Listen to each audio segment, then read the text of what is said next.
How to create a phantom wallet in 2 minutes. Hello guys, let us know how to create a phantom wallet.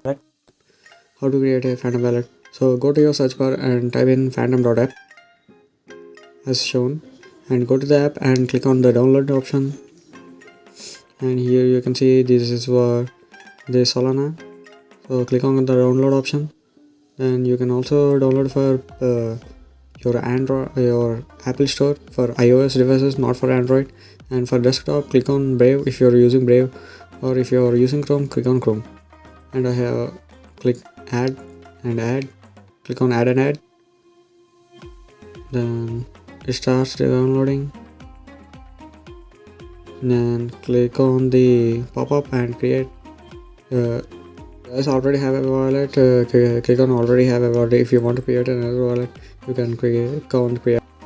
If you have a metamask and a trust wallet, you can copy paste the sequence in and click on already I have a wallet. And now for now we are creating a new wallet, so click on create new wallet, create a password with 8 letters, agree to terms, and copy your recovery phase, and then click on continue. And this is a shortcut key and you're all done. Now click on the extensions and you can see Phantom there, and this is our wallet, and click on deposit. You can also use MoonPay or other pays to deposit or buy with fiat, and you can also migrate various other tokens as you can see. And if you go here, means here you can see all your NFTs in your collectibles option, and this is the swap where you can swap your Solana for other tokens. And that's about covers everything. And you can, if you want to buy more Solana tokens, you can go to the Raydium desk. Raydium is the top desk decentralized section for all the Solana tokens.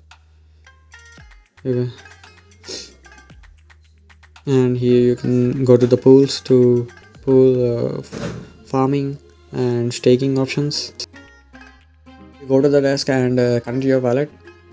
Sometimes it might load for more time. It's as usual, as there are many servers are slow, as many users use the Raydium account. And click on launch app and click on, if you have Sol, and click on Sol. You can also any select token and click on the connect wallet and click on Phantom to connect your extension. You can also use solid.web, which is also a good wallet extension for Solana. And click for 1 Sol you get this much of Raydium, and here you can adjust the slippage and transactions and the swaps. As you can see, we have nothing in our Phantom wallet, so it shows insufficient balance. And thank you for watching this video.